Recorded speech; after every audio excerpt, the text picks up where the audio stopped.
ভারতীয় উপমহাদেশে শবে বরাত পালনের সঠিক শুরু কবে থেকে হয়েছে তা নিশ্চিত কোনো প্রমাণ পাওয়া যায় না।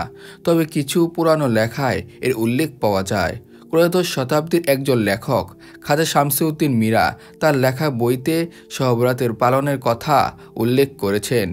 তিনি চীনের উইগর অঞ্চলে জন্মেছিলেন, পরে ভারতে এসে স্থায়ী হন। ইরাকের গবেষক মোহসিন সাইদি মাদানি তার লেখায় 1993 সালের একটি বই impact of Hindu culture on Muslim বইতে লিখেছেন, দ্বাদশ ত্রয়োদশ শতকে ভারতীয় উপমহাদেশে শবে বরাত উপলক্ষে হালুয়া রুটি বানিয়ে মানুষের মাঝে বিলিয়ে দেওয়ার প্রচলন ছিল। এই বইতে আরও বলা হয়েছে, দিল্লির সুলতান ফিরোজ শাহ সময়ে শবে বরাত জাঁকজমকভাবে উদযাপিত হতো। পরে অষ্টাদশ ও ঊনবিংশ শতকে শাহ ইসমাইল শহীদ, শাহ অলিউল্লাহ ও মৌলভী সৈয়দ আহমেদ দেহলভির লেখাতেও শবে বরাত পালনের বিস্তারিত বর্ণনা পাওয়া যায়।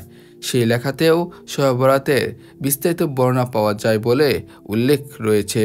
সে সময় হালুয়া রুটির বিতরণের পাশাপাশি আতশবাজি ও আলোকসজ্জার আয়োজন করা হতো।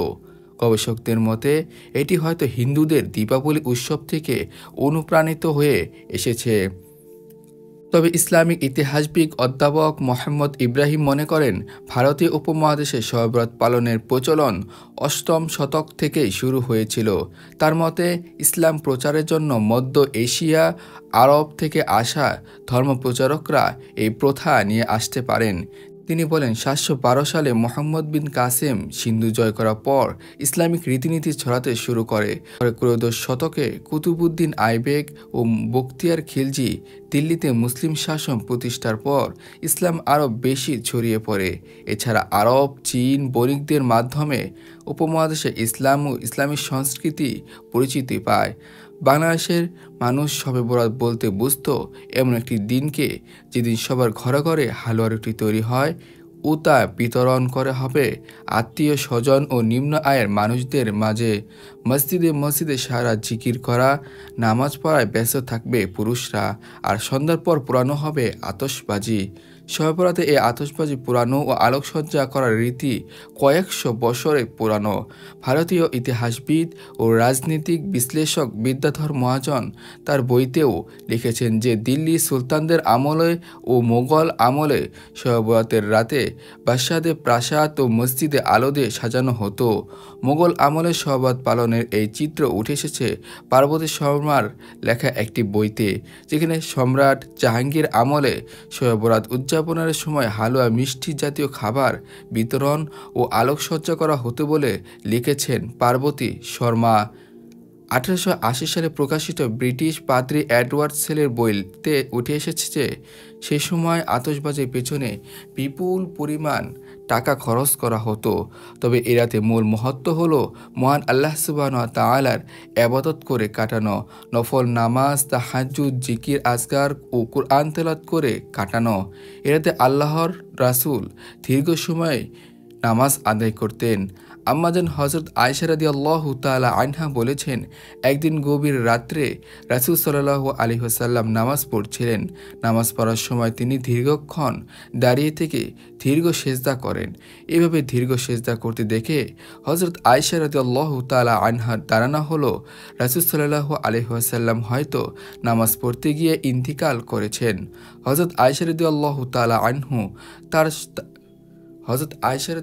তাআলা আনহা তখন তার সন্দেহ দূর করার জন্য রাসূলুল্লাহর বিদ্রা আঙ্গুলটি ধরে নাড়া দেন। তাতে রাসূল সাল্লাল্লাহু আলাইহি ওয়াসাল্লাম আঙ্গুল নাড়িয়ে সাড়া দেন। এরপর রাসূল সাল্লাল্লাহু আলাইহি ওয়াসাল্লাম সেজদা থেকে উঠে নামাজ শেষ করে হযরত আয়েশাকে বললেন, হে আয়েশা, তোমার কি ধারণা আমার মৃত্যু হয়েছে? হযরত আয়েশা রাদিয়াল্লাহু তাআলা আনহা তখন উত্তর বললেন, না ইয়া রাসূলুল্লাহ, আপনার দীর্ঘ সেজদা দেখে আমি ভয় পেয়েছি। আমার মনে হয়েছিল আপনি হয়তো ইন্তিকাল করেছেন। মহানবী হযরত মুহাম্মদ সাল্লাল্লাহু আলাইহি ওয়াসাল্লাম তখন আয়েশাকে বললেন,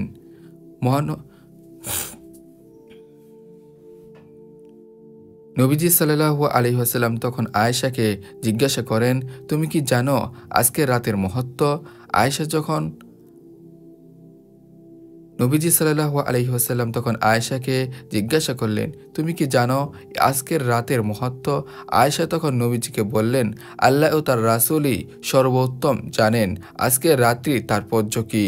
তখন রাসূল সাল্লাল্লাহু আলাইহি ওয়াসাল্লাম বললেন, আজকের রাত্রি হলো অর্ধ শাবানের রাত। এ রাতে আল্লাহ তার বান্দাদের সব প্রার্থনা কবুল করেন। যারা ক্ষমা প্রার্থী তাদের গুনাহ ক্ষমা করে দেন, আর যারা অনুগ্রহ প্রার্থী তাদের অনুগ্রহ করেন। তবে যারা মুশরিক ও হিংসুটে আল্লাহ তাদের ক্ষমা করেন না।